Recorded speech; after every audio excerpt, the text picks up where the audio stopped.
आप में से कितने लोग हैं जो बहुत एक्साइटेड है आज के सेशन को लेकर के? तो अब मैं जैसे ही आपको नाम बताऊंगा उनका, जो हमारे आज के गेस्ट हैं, तो आपका जो एक्साइटमेंट लेवल है वो और बढ़ जाएगा। ये बताने से पहले कि गेस्ट कौन है, मैं आपको थोड़ा सा बताता हूँ यूट्यूब के बारे में। यूट्यूब में क्या है कि पूरे वर्ल्ड की अगर बात करी जाए तो करोड़ों चैनल्स हैं जो अलग अलग जॉनर्स में है, अलग अलग कैटेगरीज में है। उसमें से दो बड़ी कैटेगरीज है, मोटिवेशन और एजुकेशन।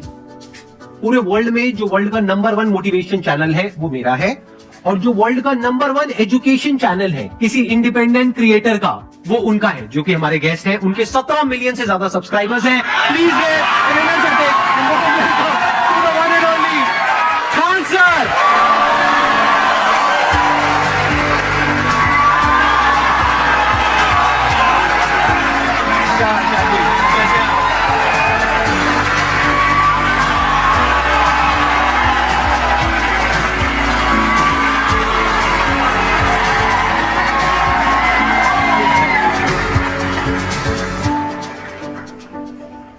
इससे पहले कि ऑडियंस आपसे कुछ पूछे या इंटरेक्ट करे, मेरे माइंड में एक क्वेश्चन है आपके लिए जी। जो बच्चे हैं वो आपके इतने दीवाने क्यों हैं, इतने पागल क्यों हैं आपके पीछे? मतलब मेरे कमेंट सेक्शन में भरा पड़ा था, खान सर कब आएंगे, खान सर कब आएंगे। मतलब ऐसा क्या जादू कर दिया आपने बच्चों के ऊपर? ये सवाल हम आपसे भी पूछते हैं, हमारे पे भी इतना कमेंट आया, इतना मेरे तो ऑफिस में लोग चले आए कि सर कब जा रहे हैं। अच्छा। क्योंकि हम लोग का तो एग्जैक्ट है, वही पढ़ाना है। हाँ।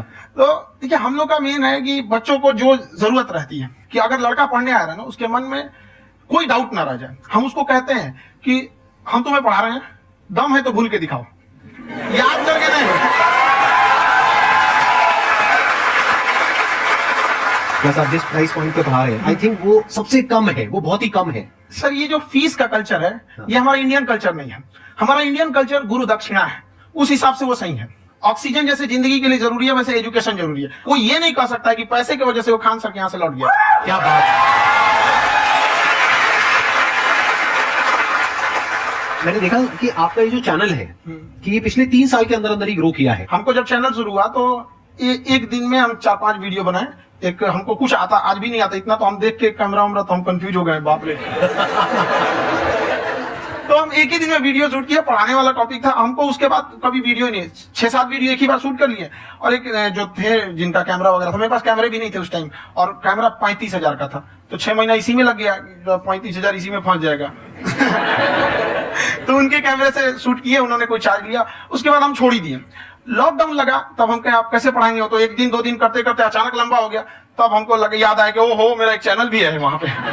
तो उस समय उस पे लगभग 30,000 सब्सक्राइबर हो चुके थे। तो जैसे लॉकडाउन लगा तो उस पे पढ़ाना चालू किया, और पता नहीं क्या लोगों को पढ़ाई में इतना इंटरेस्ट आ गया कि आपका स्टाइल ऐसा है थोड़ा सा। आप आई थिंक पढ़ाई के साथ साथ में जो बीच बीच में आप थोड़ा बहुत छोड़ते रहते हैं ना, मतलब जो एंटरटेनमेंट चलता रहता है। ये बात हम देखिए, जब हम गुलाम थे ना, तो अंग्रेजों ने एक चाल चला था कि भारत को हम फिजिकली गुलाम रखेंगे 100-200 साल, मेंटली 1000 साल कर देंगे। उन्होंने पढ़ाई का मॉडल चेंज कर दिया। उन्होंने ऐसा डिजाइन किया कि टीचर की रिस्पॉन्सिबिलिटी है वो पढ़ा के चला जाए। टीचर की रिस्पॉन्सिबिलिटी यहां खत्म नहीं हो जाती। पढ़ाना तो कोई भी पढ़ा सकता है, टीचर की इससे बड़ी रिस्पॉन्सिबिलिटी होती है उसे समझाना। वो समझा कि नहीं समझा। अगर लड़का आपके समझाने के बाद डाउट रह गया तो आपकी गलती है। लड़का हमसे पूछता है, सर इतनी भीड़ है आपके पास, तो कहते सर डाउट कैसे पूछेंगे? हम कह रहे तुम्हारा डाउट बचेगा तब ना पूछेगा तुम डाउट।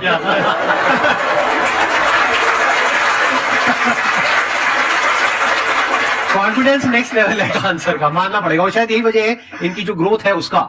किसी ने शायद सपने में भी नहीं सोचा होगा कि पिछले 2 साल के अंदर अंदर जो आपके चैनल की ग्रोथ हुई है, जैसे आप खुद ही बता रहे हैं कि लॉकडाउन के टाइम पे आपके 30,000 के करीब सब्सक्राइबर्स थे, आज की डेट में 17 मिलियन है। और मेरा एक क्वेश्चन और है, इससे पहले कि ऑडियंस में से आपसे कोई क्वेश्चन पूछे, कि कई बार आप ऐसे भी टॉपिक्स टच करते हैं जो थोड़े से कंट्रोवर्शियल है या थोड़े से सेंसिटिव है, जिसके ऊपर बात करने की हिम्मत आई थिंक बहुत ही कम लोगों में है। तो आपको कभी ये नहीं लगता है कि कहीं ज्यादा तो नहीं हो रहा है, इसको थोड़ा रोक देते हैं, थोड़ा कम कर देते हैं? क्योंकि कोई लाइन ही नहीं है वैसे तो बोलने को, तो आप कुछ भी बोल दो, कितना भी बोल दो। हुई है कंट्रोवर्सी बहुत बार। एक्चुअली बचपन से हमको फौज में जाना था, और फौज वालों के लिए ये सब मायने नहीं रखता। उसको करना है मतलब करना है, तुम सामने कुछ भी रहो, डजंट मैटर।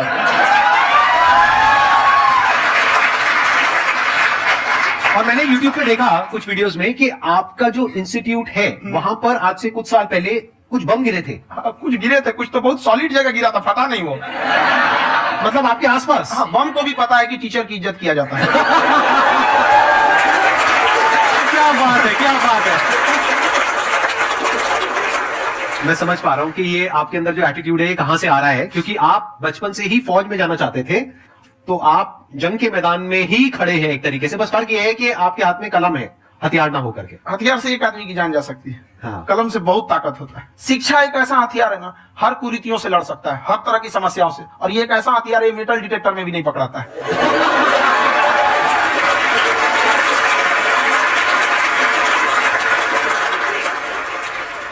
मेरा क्वेश्चन ये है कि अभी प्राइवेट ऑर्गेनाइजेशंस में पीटने का, पनिशमेंट का ये सिस्टम जो है खत्म हो गया है। हम आपके वीडियो में देखे हैं सर कि आप एक बड़ा सा रोल रखे रहते हैं। पुलिस वाला लाठी है वो। अब पुलिस वाला लाठी है और स्टेज पे बुला के बच्चों को उसी से धुनाई शुरू कर देते हैं मस्त एकदम से, है ना। तो सर मतलब कि बच्चे मतलब कि डरते नहीं आपसे और इस तरीके से कैसे कनेक्टेड है आपसे, है ना। और एक और क्वेश्चन सर, यूपीएससी का जो आप अपना बैच स्टार्ट करने वाले हैं, ठीक है, उसके बारे में बताइए सर, क्योंकि मुझे मतलब कुछ इशू करना है सर, ठीक है। और संदीप सर को देख लिए, मेरा तो वैसे ही हो जाना है।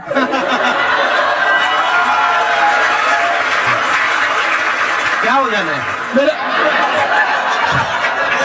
पूरा कंप्लीट करो। I'll be an IAS officer next year because I have seen you, sir. My day is like complete, sir. All the best. Thank you so much, sir. Thank you. पूरा बोला करो। Thank you. देखिए, लड़कों को जहां तक पीटने की बात है, जब पढ़ाने की बात आएगी तो उसको हम पूरे बेहतरीन ढंग से पढ़ाएंगे। लेकिन जब सजा देने की बात आएगी ना, तो वो भी बेहतरीन ढंग से होगा। ऐसा थोड़ी होगा कि बस एक ही चीज बेहतरीन ढंग से होगा। और डर का होना बहुत जरूरी है। ये डर भी अपने आप में एक मोटिवेशन है, क्योंकि जब आपके अंदर एक थोड़ा सा डर रहेगा, तो डर के भागिए मत। एक ऐसा डर जिसको आप लगे कि नहीं नहीं थोड़ा सा और करने की जरूरत है, फिर तो ये हम इसको क्रॉस कर जाएंगे आप। तो लड़कों के अंदर ये डर बनाना भी जरूरी रहता है। और रही बात यूपीएससी वाले की, जो आपने बोला, बहुत सारे लड़के वेट कर रहे हैं यूपीएससी की, क्योंकि 2-2.5 लाख फीस सारे लोग एफोर्ड नहीं कर सकते। और हमारा वही रहता है, हम तो ज्यादातर हमारे स्टूडेंट देखेंगे तो किसी के रिक्शा वाला, सब्जी वाला, यही लोग, इनको तो 2.5 लाख रुपए, इनके पास पूरी संपत्ति नहीं होती है, फीस कहां से भरेंगे वहां पे, उसके बाद रहेंगे कहां से। तो ऑल ओवर इंडिया से, कश्मीर से कन्याकुमारी तक, गरीब से गरीब भी लड़का उसको पढ़ सकता है। यही कुछ 1000 रुपए मंथली, 12-14 हजार साल का पड़ेगा, खत्म हो जाएगा, इतना नहीं।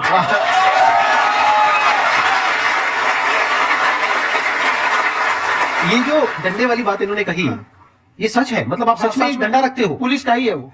और मारते हो? हाँ, कि मतलब अगर कोई लड़की छेड़ता है या ऐसा कोई भी उल्टा पुल्टा काम पढ़ाई करता लिखाई है, कुछ भी गलती करेंगे तो पिटाएंगे वो यहाँ पे, कैमरे पे, ऑन कैमरा, जैसा भी रहे, कुछ भी पिटाना तो उनको फिक्स है। एक तो कोई मतलब विधायक जी थे, उनके लड़का को पीट दिए, तो चला दल बल लेके अपना वहां पे। उसने घर पे नहीं बताया था कि सर ने पीटा है, बस बोल दिया कोचिंग में पीटा है। बाद में पता चला हम पीटे हैं, तो उसके पिताजी मेरे सामने और पीटे। सर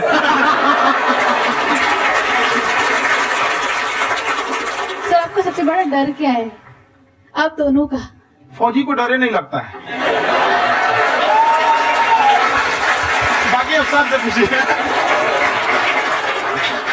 आज के सेशन से पहले कोई डर नहीं था, लेकिन अब मुझे इनकी डंडे वाली कहानियां सुन करके डर लग रहा है कि कहीं मैंने गलती से कुछ बोल दिया और इन्होंने कहीं पीछे कुछ रखा हुआ है और यही आकर के अगर इन्होंने मेरी पिटाई कर दी तो बहुत बुरा हो जाएगा। तो इसलिए हमको थोड़ा डर लग रहा है।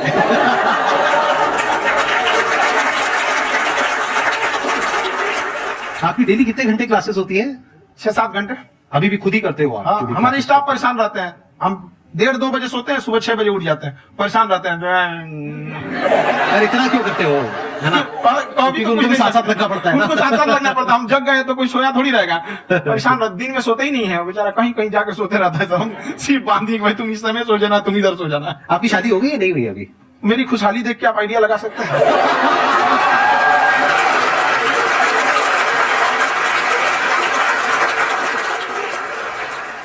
First of all I would like to say sir thank you so much to you and to your team कि आपने मुझे यहाँ आने का मौका दिया। एंड सर अब तक मैंने आपको सिर्फ फोन या लैपटॉप में ही देखा है दोनों को, आज फर्स्ट टाइम लाइव देख रही हूँ तो बहुत अच्छा लग रहा है। तो मेरा क्वेश्चन ये है सर आपसे, जब हम लाइफ में कोई डिसीजन लेते हैं कि हमें ये पर्टिकुलर चीज करनी है, और क्योंकि हम डिसीजन लेते हैं तो हमारी आदत है कि पहले हम 4 लोगों से पूछते हैं कि तू बता तेरी क्या राय है, तू बता तेरी क्या राय है।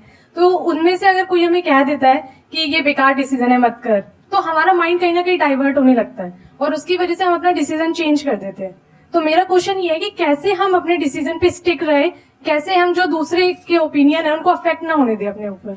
दूसरे से सलाह लेने से पहले एक बार खुद उस पर रिसर्च कर लेना चाहिए, ताकि आप सामने वाला क्या सलाह दे रहा है आपको समझ में आना चाहिए। यहाँ पर ऐसा नहीं है, कई बार ऐसे होते हैं कि दूसरे वाले को एक्सपीरियंस होता है, तो अगर आपको पहले से आइडिया है, उसके बारे में आप बेहतरीन ढंग से रिसर्च किए कि क्या इसमें प्लस पॉइंट है, क्या निगेटिव है, उसके बाद आप किसी से सलाह लेने जाइए। ये नहीं कि मन में ऐसी बता गड़बड़ा जाएगा तुम वहां पे। पहले आपको R&D करना पड़ता है, समझा कि नहीं? और जिंदगी हो या गाड़ी, जीतेगा वही जो टाइम पे गियर चेंज कर रहा है। तो डिसीजन चेंज करना बहुत ज्यादा गलत नहीं है। इन्होंने बहुत अच्छी बात कही है और मैं इसी बात पे थोड़ा सा और ऐड ऑन करूंगा कि ये जो आपने कहा ना कि अपने डिसीजन पे स्टिक कैसे रहे, ये कोई अच्छी क्वालिटी नहीं है, क्योंकि टाइम टू टाइम आपको अपने डिसीजंस को चेंज करना होता है। जैसे आपने 4 लोगों से डिस्कस किया, कोई इंसान कुछ पॉजिटिव बोल रहा है, कोई नेगेटिव बोल रहा है, उससे फर्क नहीं पड़ना चाहिए। डिपेंड ये करता है कि वो जो बोल रहा है उसका बेसिस क्या है। क्या वो किसी नॉलेज या एक्सपीरियंस के बेस पे बोल रहा है या ऐसे ही कुछ भी बोल रहा है? ऐसे ही बोल रहा है तो फिर उसकी बात पे ध्यान क्यों दे रहे हो? अगर किसी नॉलेज या एक्सपीरियंस के बेस पे बोल रहा है, फिर चाहे वो पॉजिटिव बोल रहा है चाहे नेगेटिव बोल रहा है, दोनों ही मायने रखता है। उसके बाद में रिसर्च करनी है और फिर रिसर्च करने के बाद में फाइनल डिसीजन अपना खुद का होना चाहिए। अब वो डिसीजन उससे अलग भी हो सकता है जो आपने पहले लिया था, और वो सेम भी हो सकता है। सर मेरा क्वेश्चन दोनों से है आपसे, how to deal procrastination and laziness. हमारा ब्रेन है ना, ये बहुत आलसी टाइप का, इसको आराम खोजना पसंद है। अब थोड़ा सा भी अब इसको आराम की ओर लेके चलेगा ना तो फिर उधर ही रहेगा। अब सोचेंगे 10 मिनट आराम कर लेते हैं ना, तो 10 मिनट 2 घंटा बना देगा। उसको टॉर्चर कीजिए, चल 10 मिनट बाद में। उसको आप उसमें हावी मत, वो कह रहा है कि हमको आराम चाहिए, आपको हाँ आराम मिलेगा, पहले काम फिर मिलेगा आराम। तो आप उसके हिसाब से मत चल। आपका मन कर रहा है थोड़ा सा देख लेते हैं, कोई नोटिफिकेशन आया, आप कोई काम कर रहे हैं, क्यों पहले काम कर लीजिए, बाद में देखिएगा ना नोटिफिकेशन। आप हावी मत होने दीजिए यहाँ पे। अगर आप 5 मिनट भी थोड़ा सा लूज पड़े ना, थोड़ा सा कमर सीधा कर लेते हैं, 2 घंटा बर्बाद कर दिया आपको। हावी मत होने दीजिएगा उसको अपने ऊपर। प्रोक्रेस्टिनेशन को तोड़ने का एक ही तरीका है, सबसे छोटे लेवल पे ले जा करके उस गोल को तोड़ दो। यानी वो गोल बहुत बड़ा है, उसको ब्रेक डाउन करो, उसके सबसे पहले स्टेप पे आ जाओ कि उसको अचीव करने का सबसे पहला स्टेप क्या है। जैसे गाड़ी चलाना सीखना है, उसका सबसे पहला स्टेप क्या है। अगर घर में कोई नहीं है सिखाने वाला या सिखाने वाली, तो बाहर जा करके जो गाड़ी का ड्राइविंग स्कूल है उधर जा करके पैसे दे दो। अब फंस गए ना तो फंसा दो अपने आप को। दिमाग ये लगाओ कि अपने आप को कैसे फंसाया जाए। जब हम फंस जाते हैं ना तो फिर हमको वो काम करना ही पड़ता है। Then there is no looking back. जब तक आप सोच रहे हो तब तक सोच रहे हो, उसको बोलते हैं पैरालिसिस ऑफ एनालिसिस। आप सोचते चले जा रहे हो अपने माइंड में, मैं ये करूंगा वो करूंगा वो करूंगा वो करूंगा, और प्रोक्रेस्टिनेट हो रहा है, वो चीज टलती चली जा रही है। तो उसको छोटे से छोटे लेवल पे ब्रेक डाउन करके उसको कर दो, दैट इज नंबर 1। और जैसे ही करना शुरू करते हो, कोशिश करो कि उसको जब तक कि आप सही से नहीं कर लेते हो, उसको छोड़ना नहीं है, तो आपकी लेजीनेस भी खत्म हो जाएगी। कई लोगों को तो हमने देखा जो सप्ताह में कुछ भी नहीं करता, वो भी संडे को आराम कर रहा है।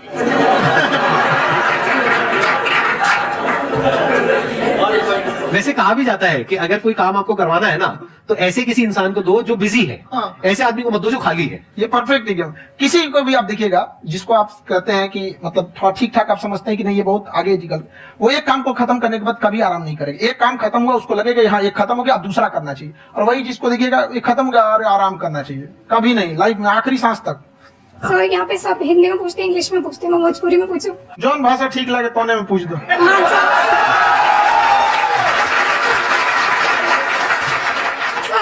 ये पूछना चाहते नहीं कि जैसे हमने के पढ़ाई करी थी सर, तो कभी कभी डेली टारगेट्स जो होला वो कंप्लीट ना होला।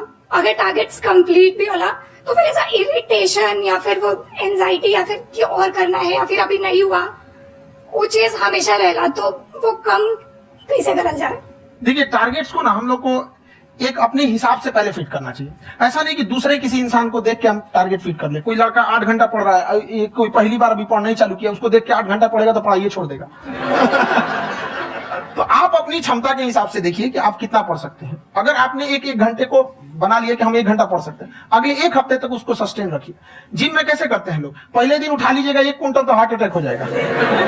तो वो धीरे धीरे टारगेट सेट कीजिए और अपनी क्षमता को भी देखिए। हर इंसान की क्षमता अलग है। कंगारू को देख के हाथी छलांग मारेगा, पैर तोड़ के बैठ जाएगा।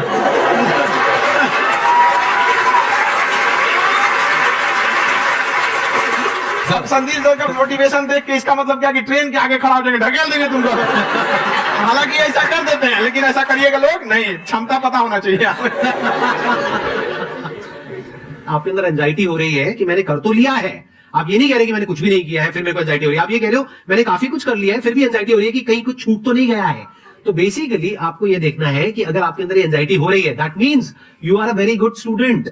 आप एक अच्छे स्टूडेंट हो।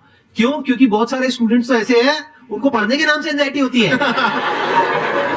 तो आपको एंजाइटी हो रही है कि मैंने पढ़ लिया, दिन में मानो 8 घंटे का आपने टारगेट सेट किया और 6 घंटे पढ़ लिया, या मान लो 8 घंटे भी पढ़ लिया, फिर भी एंजाइटी हो रही है कि मैंने 10 घंटे नहीं पढ़ा। तो ये तो अच्छी क्वालिटी है ना, ये तो एक ब्रिलियंट स्टूडेंट की क्वालिटी है। क्योंकि एंजाइटी उसी को होती है जो केयर करता है, जिसको परवाह है, उसी की तो एंजाइटी होती है। जैसे माँ को अपने बच्चे की, जैसे एक माँ को अपने बच्चे के, जैसे एक माँ को अपने बच्चे को लेकर के एंजाइटी होती है। हंस लो मजाक उड़ा लो। कोई बात नहीं, एडिट कर देंगे इसको हम। हाँ।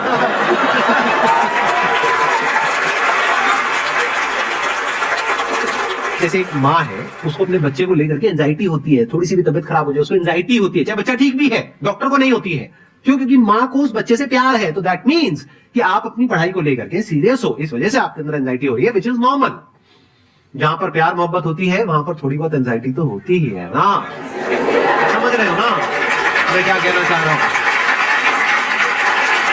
आप लोग समझ रहे हो ना मैं कहां जा रहा हूं? जब वो किसी और से बात करती है तो एंजाइटी होती है ना।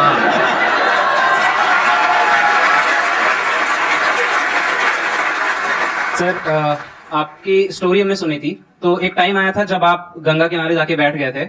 उस समय आपको कुछ समझ नहीं आ रहा था, तो उस समय मतलब आपने ये डिसीजन कैसे लिया कि अब आगे नहीं, यहाँ से वापस जाना है? रास्ता ही नहीं था। घर जाने के लिए एटलीस्ट 90 रुपए चाहिए थे, जेब में 40 रुपए थे। कैसे घर जाते? और हम गंगा के किनारे चुपचाप बैठे बैठे हम कहें कि बहुत टेंशन हो गया, अब घर जाना चाहिए। रूम पे तो किराए के रूम पे ही आदमी सारे लोग रहते। गए वहां पे तो रूम लॉक हो गया था। तुम खटखटाए तो ऊपर से गुस्सा से बोले जो ऑनर थे, क्या टाइम हो गया है? तुम 9-10 बज रहा होगा। गाड़ी देखिए तो 2 बज रहा था, रात का 2-2:30 बज गया था। वहां टेंशन में आप तो होता है, कई बार ऐसा समय आएगा कि लगेगा जैसे आप कुछ नहीं हो सकता है। तो इससे घबराना नहीं है। कभी कभी गुच्छे की आखिरी चाबी भी ताला खोल देती है। जो बातें आपने बताई कि घर में प्रॉब्लम ये तो बहुत लोगों ने फेस करी वहां पर, आप अकेले नहीं है, बहुत लोगों ने ये प्रॉब्लम फेस करी, बहुत तरह की प्रॉब्लम्स देखी, बहुत तरह की स्ट्रगल्स देखी, लेकिन वो सब इतने कामयाब नहीं हो पाए जितने कि आप हुए। तो आपके अंदर ऐसा कुछ ना कुछ है जो औरों के अंदर नहीं है। तो वो मैं जानना चाह रहा हूं कि वो ऐसा क्या था जहां से कि आपका दिमाग यहां तक सोच पा रहा है कि मैं पूरे इंडिया में इतने बड़े लेवल का चेंज लेकर के आ सकता हूं, एजुकेशन फील्ड में रेवोल्यूशन लेकर के आ सकता हूं। ये सोचना ही बहुत लोगों के बस का नहीं है। मेरी एक खुद की थिंकिंग, अगर हमको कोई 100 रुपए किसी काम के लिए दिया, हम सबसे यही कहते हैं, तो हम कोशिश करते हैं उसे 200 का रिटर्न दे। अगर कोई हमसे 200 रुपया फीस दे रहा है, 250 दे रहा है, तो हम उसको ये कोशिश करते हैं कि तुम्हें ऐसा लगे कि नहीं भैया हमने 10-20 हजार का पढ़ लिया यहाँ पर। वो ईमानदारी से कभी कमी है। और हमेशा अगर हम प्रॉमिस X का करते हैं तो डिलीवर 4X करना चाहते हैं। ध्यान से सुनना और ध्यान से समझना इस फर्क को। अगर आप समझ पाए तो बहुत आगे जाओगे लाइफ में। एक वो होते हैं जो ये सोचते हैं कि हमें सब कुछ मिल जाए, हमें कुछ भी करना ना पड़े। दूसरी कैटेगरी होती है लोगों की जिनको जितना मिलता है उसमें भी चोरी चकारी करते हैं या कोशिश करते हैं कि उससे कम दे सामने वाले को जितना कि हमें मिल रहा है।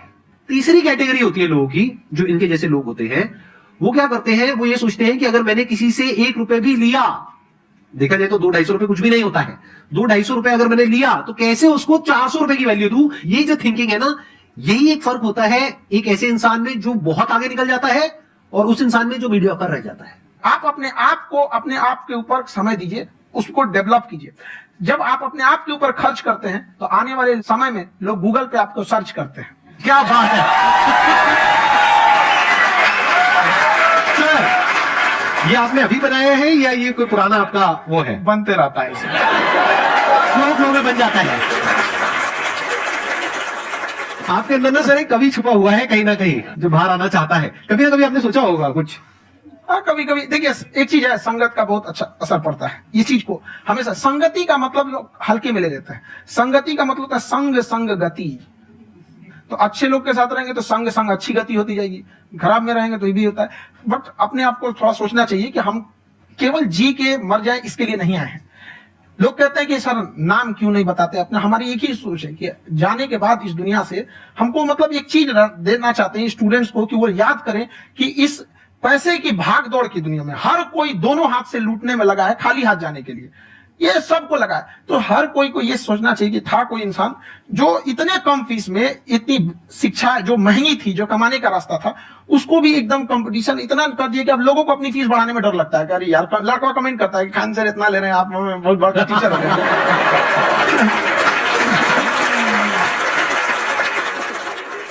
खान सर ये क्लिप है, ये समय और समझदारी में बहुत फर्क होता है।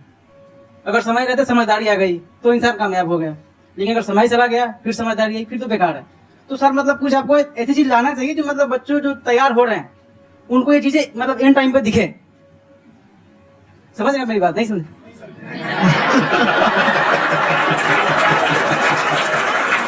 यही होता है सर का मोटिवेशन ज्यादा हो जाता है। जब आप स्ट्रगलिंग फेज में हैं तो कम से कम चीजों को अपने ऊपर खर्च कीजिए, ज्यादा से ज्यादा सीखने में खर्च कीजिए। अगर आपको राजा बनने का शौक है तो गुलाम की तरह मेहनत करना सीखिए, तब राजा बनेंगे। ये दुख, ये दर्द, ये सब तेरे अंदर है। तू अपने बनाए इस पिजड़े से बाहर निकल के देख, तू अपने आप में एक सिकंदर है।